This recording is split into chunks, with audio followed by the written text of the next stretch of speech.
You can't find this almost anywhere else.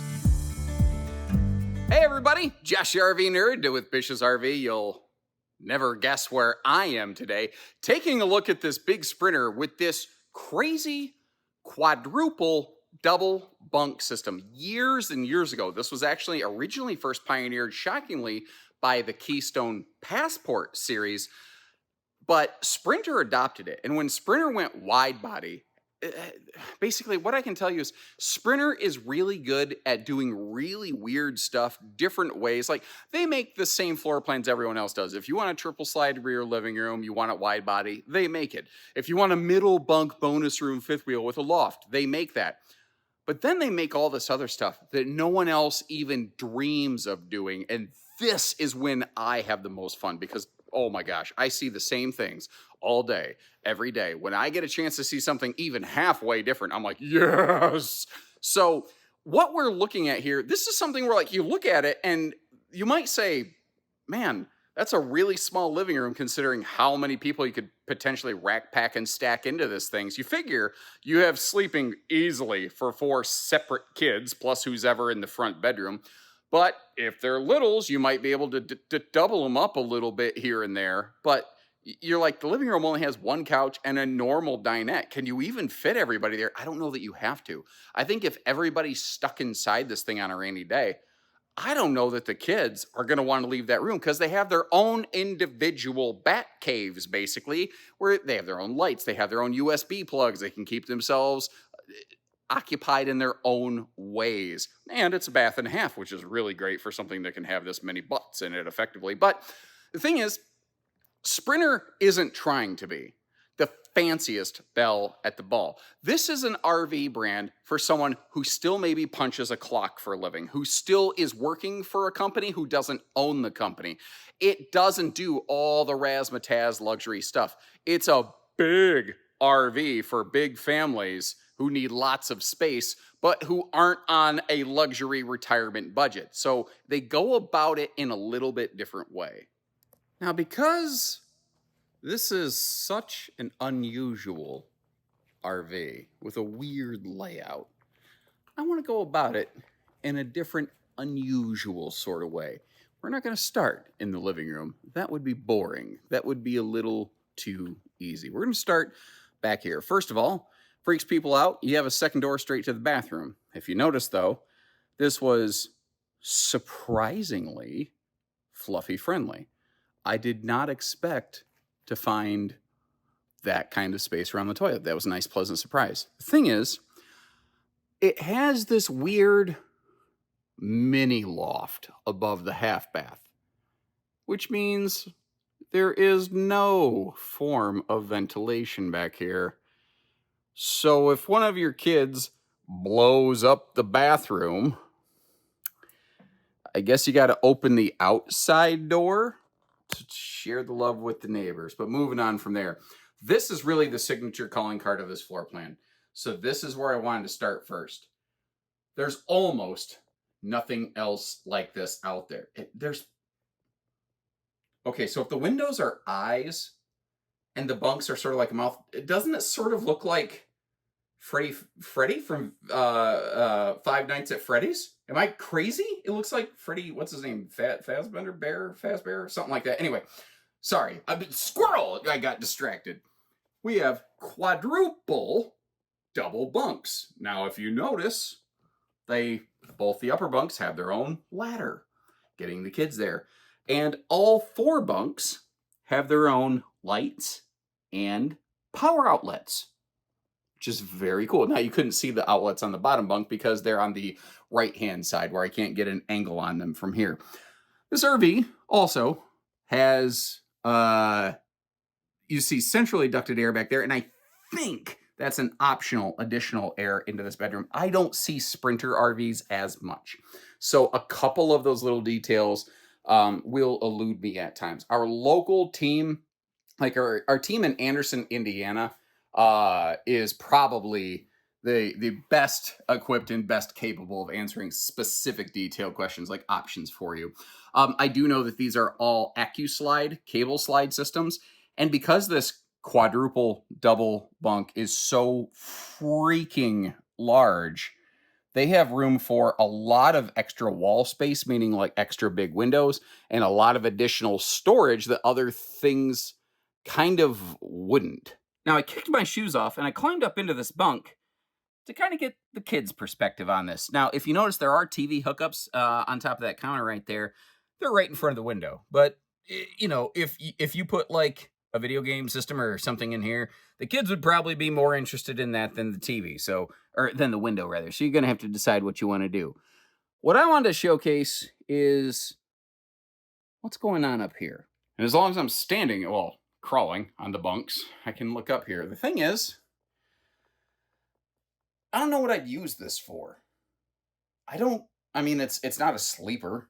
It's just generic storage cargo space. It makes the room look and feel open and larger, but considering this RV is quite tall on the inside and we have all these big windows and it's an extra wide, long rear bunk room on account of the fact that we have the quadruple double bunk, I don't know that it needs to feel larger. I'm not sure that loft is serving a lot of purpose, but I don't know. Maybe I'm wrong. And if this is the first time you've ever tuned into one of my videos, you might be thinking, is this guy even trying to sell this camper? I'm not. I'm not in sales. I'm trying to educate you on the camper so that you can decide if it's one that you would like to consider purchasing or not. So all I'm doing is showing you what it is and what it's not. And then you decide if it's one worth buying or not. I will say this, because they had to extend this room, again, due to the quadruple double bunk, which defines everything on this floor plan, it has a lot of storage. The bunk rooms usually do not. Now, I realized as I was doing this, I also glossed over the triple drawers down there. It looks like a fourth drawer, but the very top one's a dead panel because that's where your sink plumbing is located. And then what looks like a vertical door is basically just, you open it, you're like, oh, look, plumbing, which not as exciting as I made it sound just now. Oh, what do we got here? We have floor flush, super slide on the left, heat vents in the floor, which is more efficient, more effective, but also means you can drop Skittles down it. And we have a toe kick kitchen slide on the right. Moving up from there, I do want to mention once again, this is a wide body camper. This is 8 foot 4 inches wide. It, like a lot of manufacturers, they love to say 100 inch because 100 sounds huge, but 8 foot 4. That's a measurement that everybody understands. Not everyone's good at doing measurement math. You know what I mean? So hopefully that helps out. I know it helps me. I'm not doing it to like embarrass you. It's useful for me. This over here is kind of nice.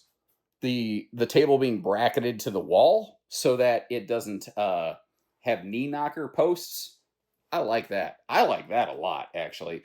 And this floor plan, this style of layout, because the super slide seating is longer than the door side of the camper, where the kitchen is located, you can't just flip this one around because if you look at it, there's almost no window coverage whatsoever over here on the camp side of the RV. You just have to listen for the kids going, he's touching me. And then you have to be like, nope, not my turn. Your turn, not mine.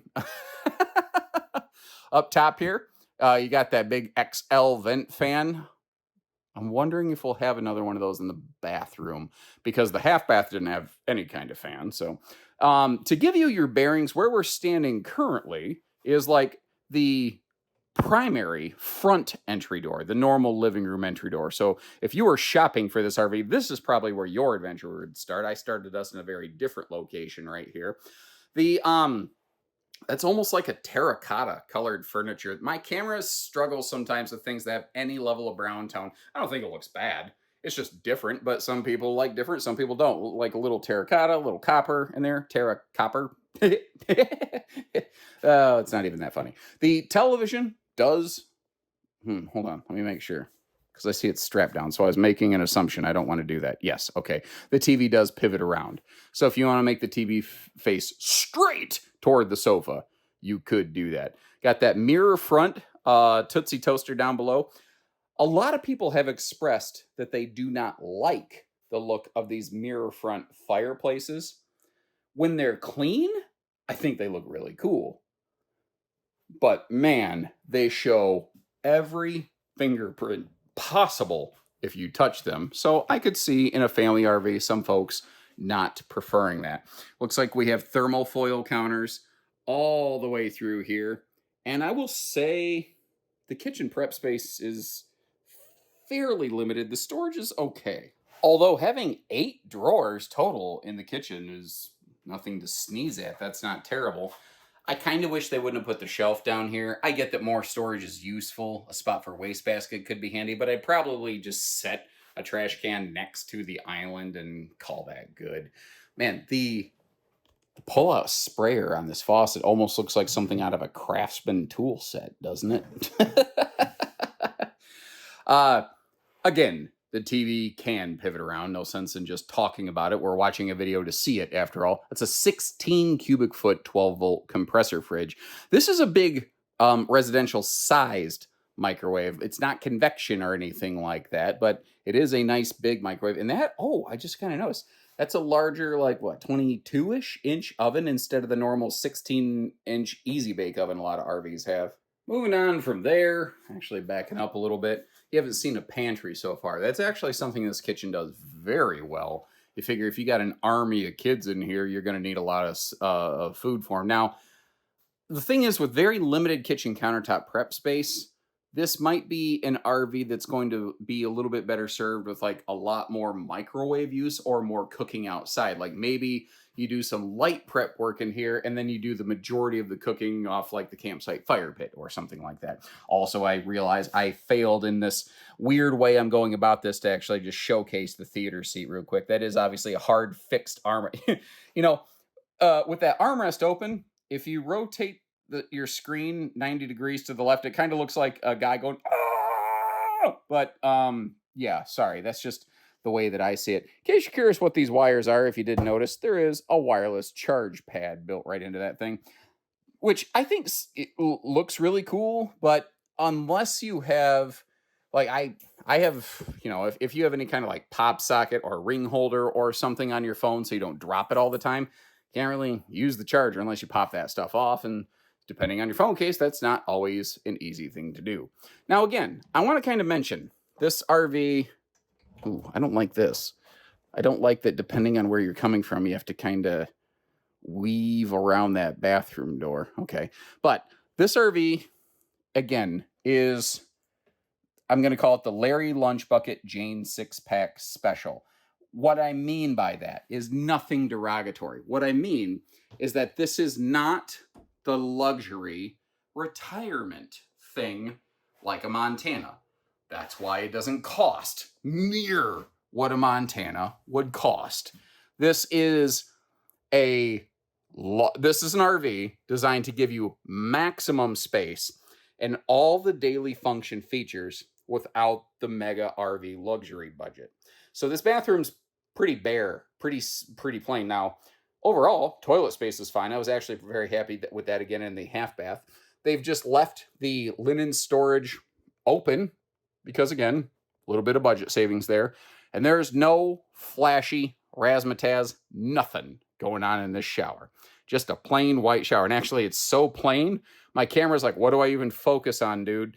What is nice, though, there is no big step up into this shower. So that was kind of a cool find. Very limited, what was I going to say?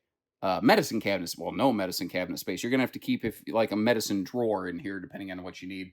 Bedroom does have a sliding door, which is sort of what I wish the bathroom would have gone with.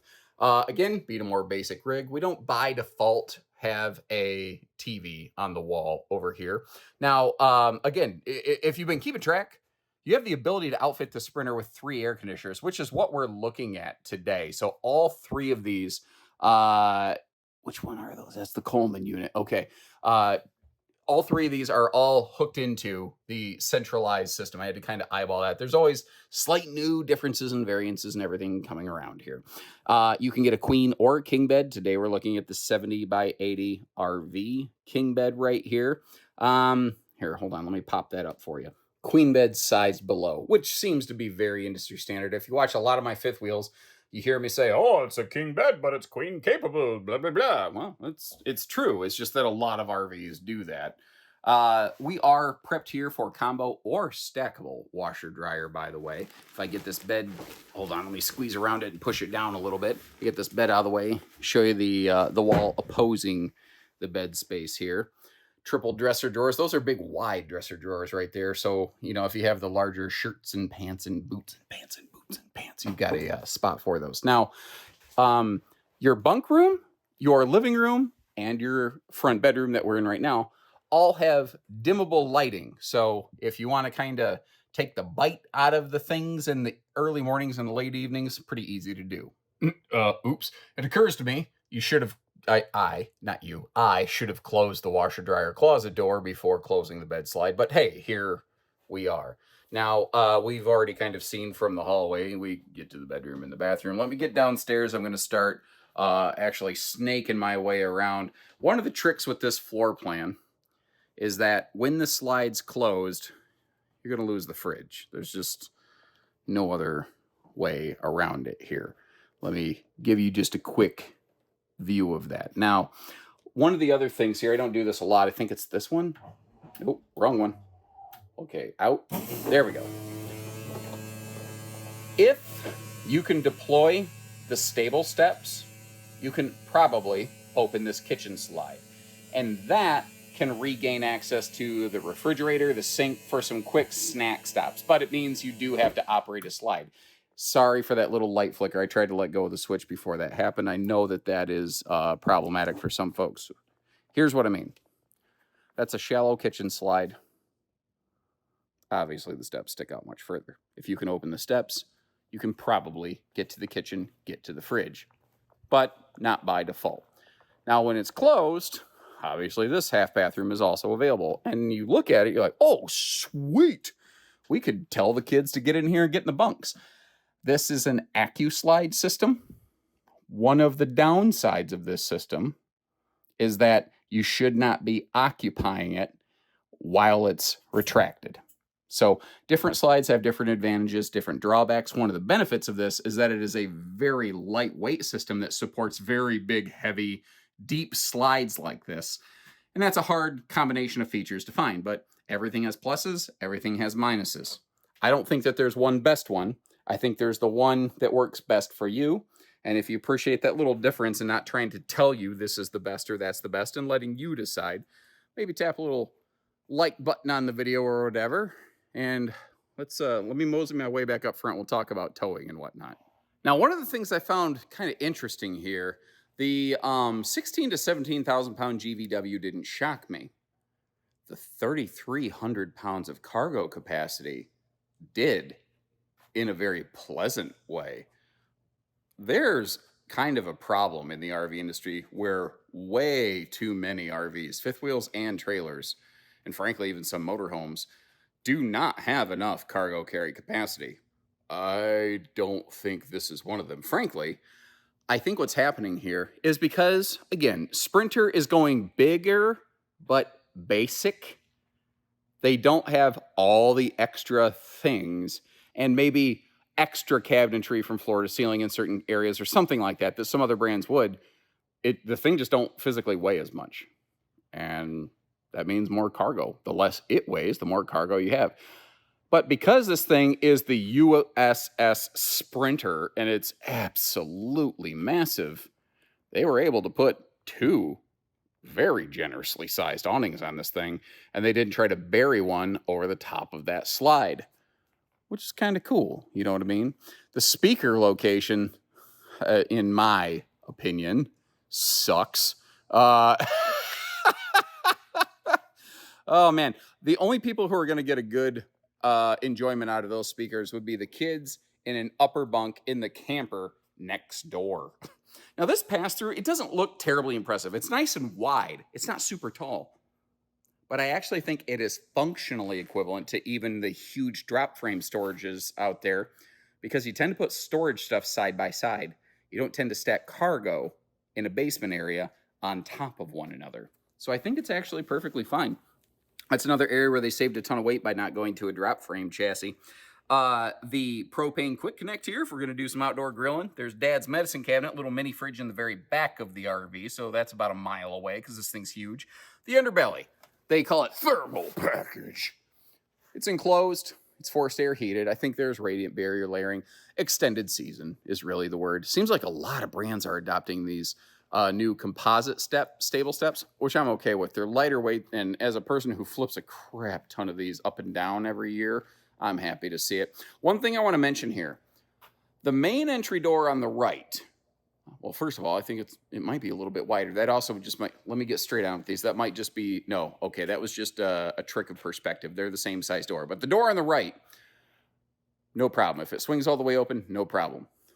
The door on the left, if the awning is extended and the kids boot kick the door open like Dog the Bounty Hunter, they're going to smash the awning, and that's bad, okay? The other thing I would really recommend doing, if you get this RV, if I'm looking at this correctly, hold on, maybe I don't even need to worry about this. Okay, yeah, for sure. If the door is all the way open, maybe one of the kids was in the half bath, and they grabbed something out of the bunk room at the last minute, real quick, and nobody realized it, and you close that slide, that door will get caught, will get caught behind the slide fascia, because it's going to break. It's going to something. You're going to break a slide. You're going to break something. You're going to break the door. You might break them both. Either way, it's going to break your heart. Try not to do that. This right back here, they just had a little spot under those cabinets. So I said, we'll throw a little fridge back there for the bottled water and the barley pop. And it does have a full 3,000-pound towing hitch on the back. But this is so long, many states won't allow you to do recreational doubles towing behind it because it and your truck is already the length of a Canadian football field. Now, if you're a Canadian and watching this, don't chime in and spoil it. If you're an American watching this, don't use Google. Leave me a comment. Do you know how long a Canadian football field is? Let's see if we can get this right. Don't cheat and use Google. I just said that's cheating. I am a little surprised given the massive size of this.